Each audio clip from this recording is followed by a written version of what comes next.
OK. Donc, nous allons poursuivre.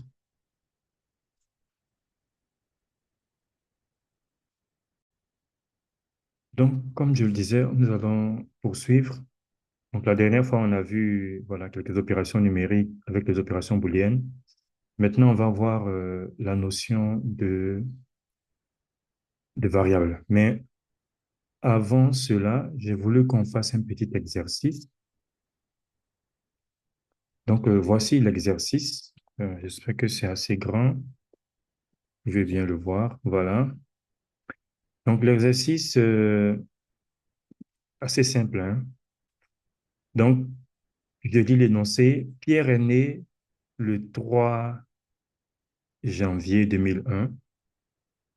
Et là, ce qu'on veut, c'est de calculer son âge exact. Ah, un typo ici. En année,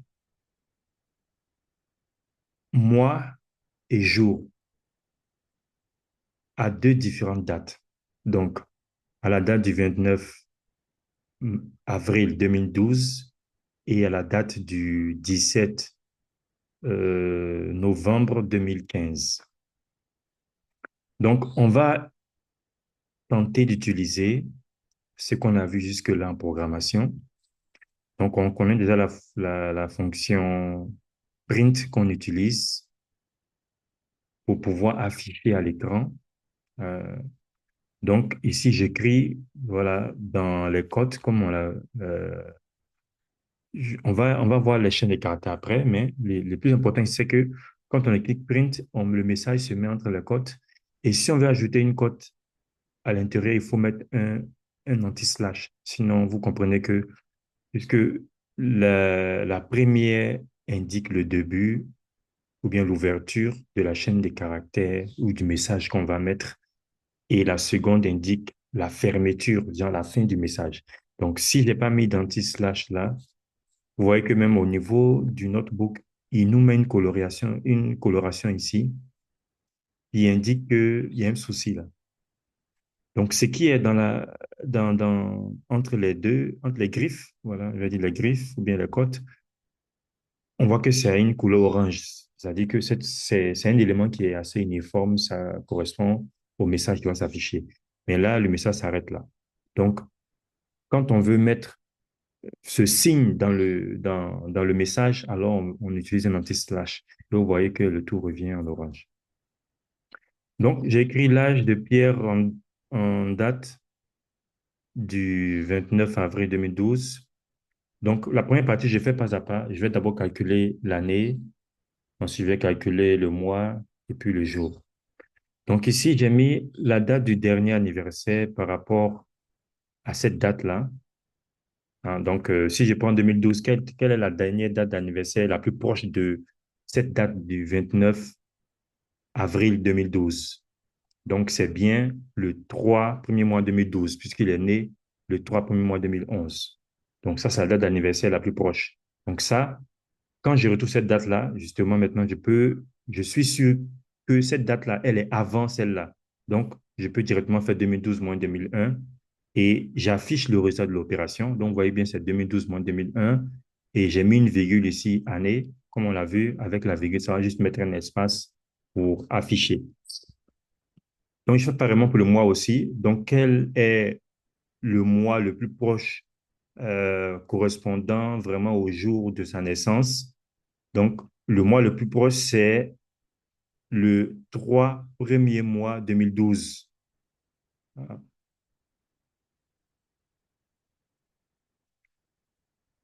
Euh, oui, c'est bien ça, hein. Ça correspond à cette date d'anniversaire-là, en fait. Donc, le date d'anniversaire qu'on a vu là, qui est le premier mois 2000, le 3 premier mois 2012. Donc, le nombre de mois qu'il y a entre cette date d'anniversaire-là et la date à laquelle on veut calculer l'âge. Donc, on voit ici, là, en fait, j'ai présenté exactement le nombre de mois qu'on va avoir qui sera encore le plus proche de la date à laquelle on doit calculer l'âge en question. Donc, du 3 premier mois 2012 jusqu'au 3 quatrième mois 2015. 12, puisque la date à laquelle on va calculer, c'est le 29. Donc, donc, on peut maintenant faire la différence entre les mois, donc entre le mois 4 et le mois 1. Donc, pareillement. Et pour le jour aussi, ben, on est dans le même mois, hein, parce que là, maintenant, on est au 3 avril jusqu'au 29, donc il fait 29 moins 3. Donc, euh, cela va me donner le résultat. Donc, si j'exécute ça, ben, j'envoie le résultat. L'âge de Pierre en date du 29 4 mois 2012 correspond à 11 années, 3 mois et 26 jours. Bon, là, j'ai repris en fait une écriture plus compacte ici en une seule ligne, puisque je connais un peu les éléments que je dois mettre. Donc, je connais déjà l'année, c'est que c'est 2012 moins 2001, après c'est 4 moins 1, après c'est 29 moins 3, et cela me calcule cela, le- le- l'année. Donc, pareillement, je fais la même chose encore pour la date du 17 11e mois 2015. Donc, vous pouvez voir en détail, c'est le même procédé que j'ai utilisé. Et quand on l'exécute encore, voilà, on trouve il aura 14 ans, 10 mois et 14 jours. Donc, là, maintenant, je pose une question. Donc, supposons que nous voulions changer la date de naissance de Pierre. Que devrions-nous faire? Si vous pouvez faire une petite pause et puis même réfléchir. Si on doit changer la date d'anniversaire de Pierre, qu'est-ce qu'on doit faire? Donc, si vous avez bien suivi, il faudrait qu'on revienne dans les calculs ici pour réajuster tous les éléments parce que toutes ces soustractions-là sont basées sur la date de naissance qui est le point initial. Donc, il faut rechanger tous les éléments qui se trouvent là pour pouvoir mettre à jour et puis réexécuter tout cela. Donc, comme j'ai mis les éléments ici, nous devons changer chaque occurrence du nombre de jours, de mois et d'années associés à la nouvelle date de naissance. Donc, la question que je pose, est-ce que c'est pas assez laborieux? Supposons que nous sommes dans un cas où on a un programme assez conséquent qui doit faire une tâche assez importante. Et puis de plus, puisqu'on a du code qui s'écrit un peu partout, on a écrit là, on a écrit là, supposons que j'ai mis à jour seulement ici, j'ai pas mis à jour là-bas, vous voyez que ça peut faire des erreurs qui vont se répéter, hein. Ça peut être une source d'erreur parce que on peut oublier de se rappeler toutes les occurrences où nous avons utilisé ces nombres-là. Encore, j'ai dit aussi que le programme serait statique et demanderait des changements manuels en profondeur pour l'adapter. Donc, toujours je rentre dans la perspective de si vous faites un programme qui gère la réservation d'avions, voilà, d'une agence d'avions et autres, vous voyez que c'est vraiment très compliqué. Donc, il y aura beaucoup d'éléments qu'il faut changer à chaque fois parce que le code dans sa forme ainsi vraiment rend le travail très difficile. Donc, là, j'ai déjà mentionné la remarque que j'ai faite. Donc, il dit, il s'agit là d'un programme très simpliste. Nous avons des programmes de milliers de lignes de code ou bien des millions de lignes de code où des valeurs ou bien les données sont utilisées. Donc là, il y a un petit typo là. Les valeurs et les données.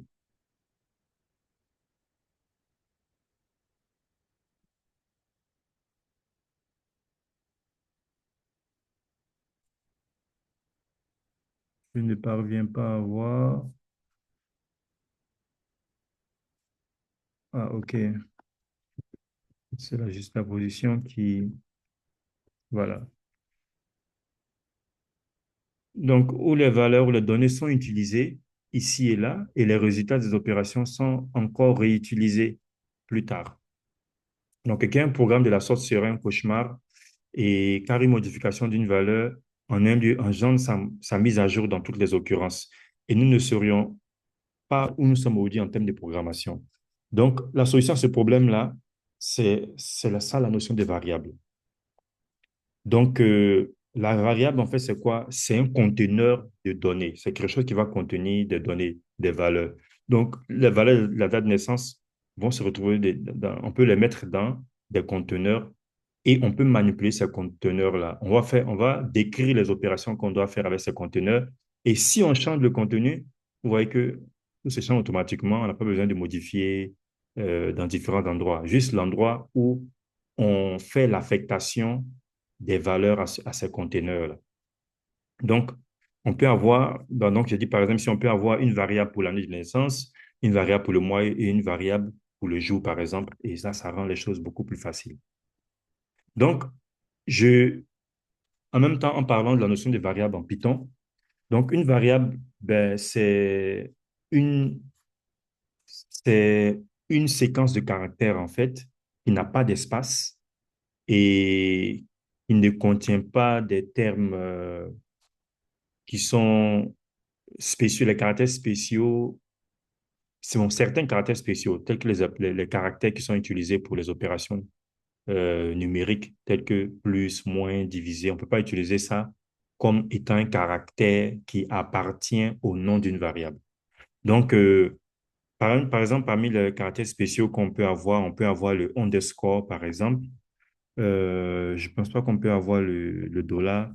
Non, le dollar n'en fait pas partie, puisque vous voyez que ça soit en rouge là, et puis on me souligne là en jaune. Donc, ça, ce sont des choses aussi qui vont vous aider quand vous utilisez Jupyter Notebook, parce qu'il vous signale directement les erreurs, les problèmes qui se trouvent dans votre code, et vous pouvez, de façon plus interactive, adapter, changer le code et voilà, le corriger. Donc, ici, j'ai mis ici AN, donc année de naissance ici, hein, donc A underscore N. Donc, il y a des conventions en Python, donc selon le langage de programmation, il y a des conventions. En Python, lorsqu'on veut créer un nom de variable et autres, on utilise ce qu'on appelle le camel case. Camel case, bon, camel, c'est comme le chameau, non, un dromadaire. Vous voyez que le dromadaire, il a, comment je peux faire ça? Je peux faire comme euh, ça, et puis un caractère comme ça, et puis ça, et ça, et ça. Non, voilà. Donc, le signe, c'est pour vous montrer qu'il y a une sorte de boss. C'est-à-dire que ça monte, ça descend. Voilà. Donc, c'est ça qu'on appelle le camel case. Voilà. Donc, vous voyez qu'il y a un underscore. Donc, on a un A et puis après, on a un underscore, on a un autre nom, ainsi de suite. Donc, c'est ce qu'on appelle le camel case. Donc, en convention en Python, lorsqu'on veut écrire une variable, par exemple, si le nom, puisque le nom, en fait, il faut qu'il soit descriptif, il faut qu'on comprenne quel est son rôle dans le code. Donc, le nom, si, par exemple, dans le cas ici, j'ai mis AN parce qu'il y a année puis à naissance. Donc, pour ne pas, pour faire la séparation, parce que c'est deux éléments différents qui composent le nom. Donc, j'ai mis un underscore au milieu. Donc, j'ai mis AN, année de naissance 2001. MN pour dire mois de naissance, j'ai mis premier 1, j'ai mis seulement un. Et puis JN, le jour de naissance, j'ai mis 3. Donc, ça, c'est un exemple que j'ai donné, mais c'est un mauvais exemple. Donc, pourquoi c'est un mauvais exemple? Puisque c'est très bref et AN, c'est pas trop clair. Qu'est-ce que ça signifie? Voilà, donc il faut trouver un moyen de rendre la variable expressive plutôt. Donc, voilà, donc le nom doit être expressif, compact et aussi pas trop verbeux, comme c'est le cas vraiment ceux qui ont connu Java. Donc, Java, c'est carrément des phrases qu'on écrit souvent pour des variables, quoi. Donc, et,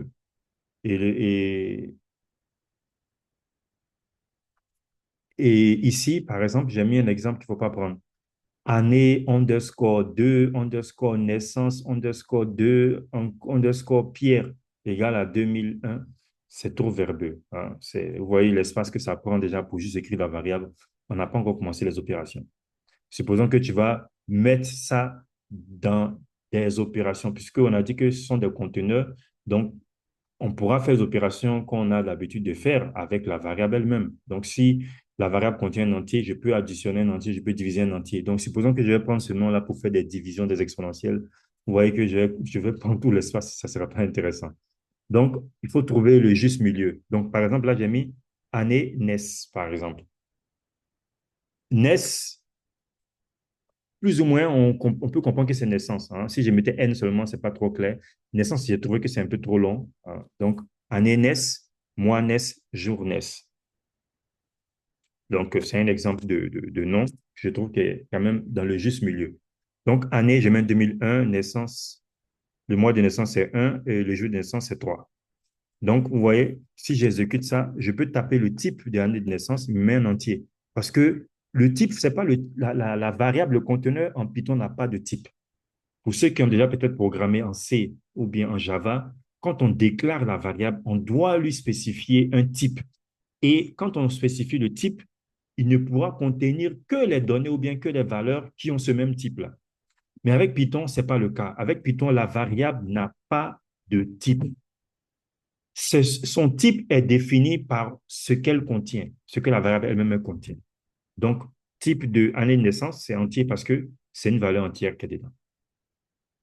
OK, donc on va essayer de refaire l'exercice qu'on a fait tout à l'heure, maintenant avec les variables. Vous allez voir maintenant l'aisance et le code, comment est-ce qu'il va s'améliorer. Donc, j'aime bien ici, c'est encore voilà, un autre rappel, les opérations se font directement avec les noms de variables pourvu qu'elles sont possibles pour les données qu'elles contiennent. Voilà. Donc, je peux prendre le nom de la variable pour faire une opération, mais pourvu que cette opération-là soit possible pour la valeur qui est contenue dans cette variable. Voilà. Donc, c'est très important. Donc, c'est comme si je manipule la valeur qui est à l'intérieur, en fait. Voilà. Donc, c'est juste un conteneur. Donc là, quand je prends le cas de l'application pour le calcul de la naissance à, à l'année et à la date du 29 avril 2012. Donc, j'ai mis l'année de naissance. Et là, j'ai appelé ici, j'appelle ça, en fait, ces années-là, ces valeurs-là, références, puisque c'est comme des références euh, auxquelles je vais me référer. Ça fait un peu redondant. Je vais me référer pour calculer l'âge de Pierre. Donc, année de référence, si j'ai mis 2012, le mois de référence, 4, et le jour de référence, c'est 29. Donc là, je peux directement en un print, je peux faire tout le travail parce que là, j'ai le mois. Donc, premièrement, je vais vous demander d'ignorer cette partie-là d'abord, puisque ici, c'est pour juste écrire la première phrase. Mais là où les calculs se font, c'est juste après. On va se concentrer sur les parties qui viennent après. Bon, vous voyez même, Python même me dit que c'est une variable, voilà, qui s'appelle année-ref, voilà. Et la valeur, c'est 2012 qui est dedans. Donc, année-ref moins année naissance. Et je mets un mois de référence moins le mois de naissance. Mois et, donc le mois et ici, c'est pour pouvoir avoir une phrase hein, qui est bien organisée. Par exemple, je vais avoir X année, virgule, X mois, Y mois et Z jours. Voilà, c'est pour ça que j'ai mis voilà, cela. Donc après, j'ai jour de référence moins jour de naissance. Vous voyez? Et quand j'exécute là, ben, maintenant c'est bon. J'ai le résultat directement avec une bonne écriture simplement. Donc, comparé à tout à l'heure, vous avez vu que j'ai dû trimballer la valeur là tout le temps. Hein, je l'ai réutilisé ici. Voilà. Il a fallu que je le fasse de façon séparée. Ça, c'était le brouillon pour comprendre. Et puis après, le mettre ici. Et bon, peut-être là, à ce niveau-là, vous ne pourrez pas, on ne peut pas peut-être apprécier, puisque c'est comme si ben, on avait utilisé simplement cette ligne-là pour faire le code. Mais là où ça devient intéressant, c'est quand je vais vouloir le faire maintenant pour le second. Donc, si je veux le faire maintenant pour le second, je vais juste changer les valeurs des années de référence. Mais cette partie-là, elle est la même. Cette partie, elle est la même. Donc, voilà où ça devient intéressant. Et c'est vraiment un élément très important en programmation. On peut appeler ça abstraction, hein, puisque je vais abstraire les valeurs maintenant par le nombre de variables que je vais manipuler, comme en mathématiques même conventionnellement. Au lieu de prendre des valeurs 1, 2, 3, 4, on prend une variable X qui va représenter tous les entiers. Et avec ça, on peut faire maintenant beaucoup de raisonnements. Donc, ça, c'est un peu l'équivalent aussi en programmation aussi. Donc, avec ça, on peut faire quelque chose qui va être général. Donc, le X, de toute façon, la manière dont en mathématiques, il généralise tous les entiers en même temps. Pareillement aussi, il va généraliser toutes les valeurs possibles au lieu d'écrire du code pour chaque valeur.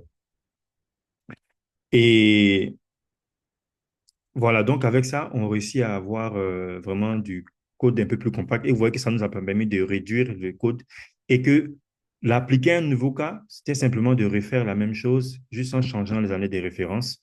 Et cette partie du code-là, elle est la même là et là. Donc, voilà l'avantage qu'on a vraiment dans le fait de créer une variable, c'est qu'on peut réutiliser. Et ça, c'est vraiment un principe très fondamental en programmation qu'on appelle le dry. Je ne sais pas si j'en ai parlé, voilà. Donc, le code est simple et clair. Il s'agit d'un concept important en programmation qu'on appelle dry. Ça signifie do not repeat yourself. C'est-à-dire, il ne faut pas répéter les choses. Donc, c'est vraiment un élément très, très, très, très fondamental, puisque vous voyez que là, quand on veut faire de la maintenance du code, je n'ai que seulement qu'à changer les valeurs ici. Je n'ai pas à changer cette partie-là. Cette partie-là, elle est figée. Donc, c'est vraiment un concept très, très, très important en programmation. Ça évite les erreurs, puisque quand on duplique, quand on doit corriger, il faut changer dans toutes les occurrences de duplication. Alors que là, maintenant, puisqu'on a seulement la variable, on peut changer en un seul point et ça va s'appliquer à toutes les parties qui vont venir ensuite. OK, donc ça, c'est vraiment, voilà, la notion de variable. C'est pas quelque chose de compliqué, mais ça a un impact très important dans la manière de travailler, de faire du code. Ça permet d'organiser. Et puis, avec un nom de variable qui est descriptif, on comprend. Si vous avez juste des valeurs comme ça, bon, on se demande c'est quoi ces valeurs, qu'est-ce qu'elles représentent. Et avec un nom, on peut rendre le code plus expressif. Et hein, il y a même des chercheurs, des ingénieurs. Par exemple, il y a un grand ingénieur qui est bien connu dans le domaine qu'on appelle Oncle Bob, qui a été parmi les personnes qui ont mis en place ce qu'on appelle les méthodes agiles. Aujourd'hui, on parle des méthodes agiles maintenant en entreprise de façon générale, mais ça a commencé dans le software development, dans le software engineering et dans l'ingénierie logicielle. Donc, ceux qui ont mis en place hein, ces règles de l'agile, là, il était parmi les pionniers hein, il y a très, très longtemps de cela. Voilà. Si vous tapez sur Internet Oncle Bob, programmation Java, il est vraiment très connu, un Américain qui est vraiment autodidacte, mais il est très, très, très fort. Il a écrit beaucoup de livres hein, dans le software engineering. Et je me suis un peu perdu. Pourquoi est-ce que j'ai parlé de lui?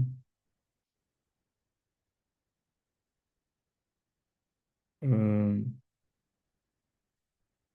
bon, en tout cas, c'est avec lui que j'ai appris ça. Il a écrit un livre très, très, très intéressant, Software Development. J'ai oublié le nom. Si je me rappelle, je vais peut-être vous l'écrire.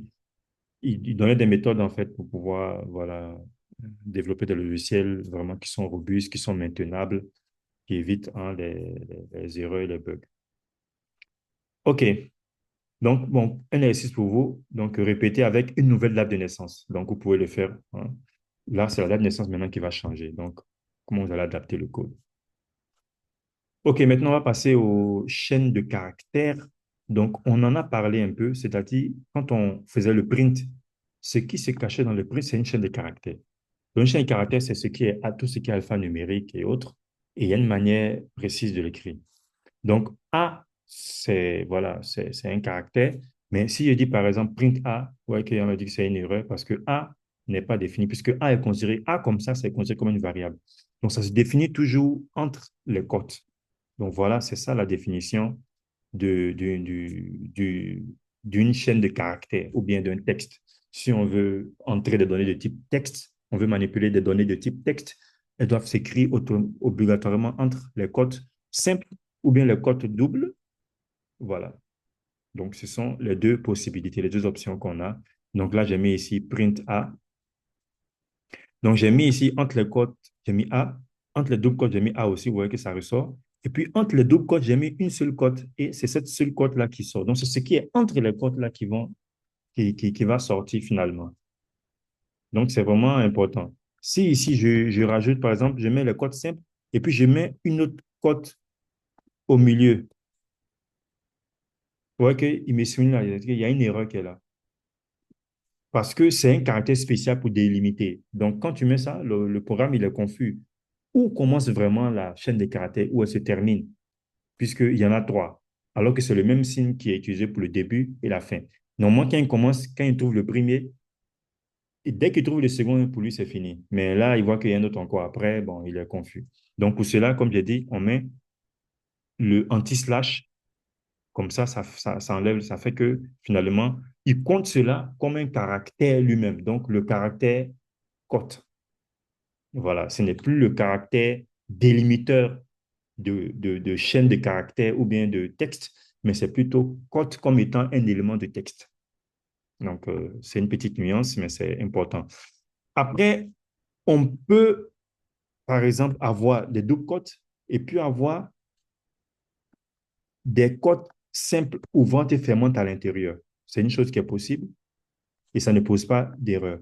Puisque le premier, c'est ce qui est considéré comme celui qui est la chaîne des caractères ouvrante. Tout ce qu'il va trouver il va trouver ensuite, il considère comme une chaîne de caractères. Donc, il va considérer le caractère cote ici, le second caractère cote encore, parce qu'il va seulement chercher ce double cote-là pour pouvoir fermer. Donc, comme il ne trouve pas d'autres double cotes à part celui-là, donc il dit tout ce qui est au milieu, c'est ça la chaîne des caractères. Donc, je peux faire l'inverse. Hein. Donc, ça me donne aussi, je fais des codes simples et à l'intérieur, je mets des deux codes doubles dedans. Donc, ça fait la même chose. Donc, c'est vice-versa. Donc, puisque ici, ce qui est considéré comme le début de la chaîne des caractères, c'est la code simple. Donc, tant qu'il n'a pas trouvé de code simple, ce n'est pas la fin de la chaîne des caractères. Et comme il a vu une double, c'est différent de la simple, donc automatiquement. Voilà. OK. Donc, ça, c'est un truc que j'ai vu récemment. Ben, la somme des 10 premiers chiffres, puisque zéro aussi au cube, c'est zéro. La somme des 10, la somme des cubes des 10 premiers chiffres est égale à 2025. Voilà. Donc, j'ai mis ça dans la variable zéro au cube plus un au cube jusqu'à plus 9 au cube. Ça donne 2025 cette année. Donc, bienvenue au cours du traitement d'images en Python, session 2025. Donc, là, ici, j'ai la chaîne des caractères ici qui est là. Donc, c'est toute une phrase. Donc, je pouvais créer une variable que j'ai appelée message, par exemple MSG. Donc, MSG, c'est encore court, mais on va dire c'est quand même un peu connu comme abréviation pour le message. Donc, ça ne va pas surprendre. Donc, vous voyez ici, il y a un problème puisque j'ai utilisé les codes simples. Là-bas, dans cette ligne-là, il n'y a pas de problème puisque ce sont des codes doubles que j'ai utilisés pour les images. Donc, la solution, je mets un anti-slash et c'est bon. Donc, je peux écrire print message année et ça va m'afficher la même chose puisque j'ai mis tout ça dans la variable message. Donc, voilà comment est-ce qu'on peut avoir du texte dans le programme et on peut manipuler maintenant ce texte-là. Donc, si je fais le type, je demande par exemple de m'afficher le type de bienvenue. Vous voyez qu'il met str. Et le terme qui est utilisé en anglais pour ça, bon, on appelle ça un string. Donc, string, c'est le terme. Donc, attention à fermer les cotes. Donc, il faut les fermer. Donc, on en a déjà parlé. Donc, là, c'est un peu l'exemple que j'ai illustré ici, les nuances entre le fait du début et de la fin. Voilà. Donc, je ne vais pas revenir dessus. Et puis, attention, c'est que j'ai mis ici opération mathématique non interprétée ou exécutée, car c'est du texte. Donc ici, j'ai mis des opérations mathématiques entre les délimiteurs de la chaîne de caractères ou bien de texte. Donc, quand on met quelque chose comme ça, comprenez que le programme, c'est comme s'il ne se préoccupe pas de ce qu'il y a à l'intérieur. Seulement, il essaie de prendre ce qu'il y a à l'intérieur et puis de le montrer tel qu'il est, ou bien de le conserver tel qu'il est. Donc, ce n'est pas considéré comme des nombres un plus 10. Ce n'est pas une opération mathématique, en fait. C'est juste que c'est une chaîne de caractères où on a les caractères 1, on a le caractère 10. Donc, il faut vraiment faire attention à cela. Donc, quand on dit une chaîne de caractères, c'est un texte, c'est quelque chose qui est statique. Il n'y a pas d'opération qui est faite. Tout ce qui est dans les codes, c'est seulement des chaînes de caractères.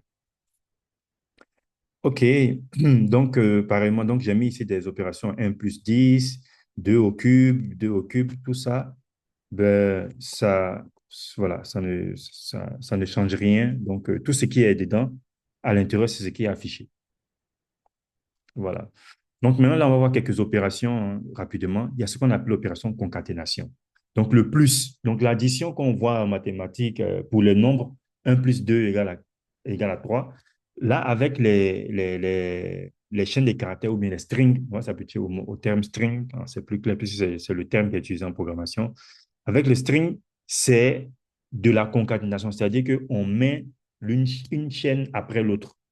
Donc, c'est comme si on va créer une sorte de phrase. On met un mot et puis maintenant on va ajouter un autre mot ou bien un autre string sur le string au début. Donc, j'ai mis ici bienvenue, je mets plus, je mets un espace. Parce qu'un espace, c'est aussi un caractère. C'est très important. Un espace, c'est un caractère. Deux espaces, c'est aussi un autre caractère. Donc, tout ce qui est entre, il ne va pas toucher, le programme va jamais toucher, il va laisser tel quel. Donc, c'est comme ça que l'ordinateur interprète. Tout ce qui est entre les cotes reste tel quel. Donc, j'ai mis ici un espace. Je concatène encore avec O. Je m'ajoute encore un espace et je mets cours avec point d'exclamation. Donc, ça fait bienvenue au cours. Donc, on peut faire une opération entre hein, des, des, des chaînes de caractères, des opérations de somme. Aussi, il y a l'opération de multiplication, c'est que ça va répéter, puisque la somme, vous savez que quand on dit 2 fois 2, c'est on additionne 2 deux fois.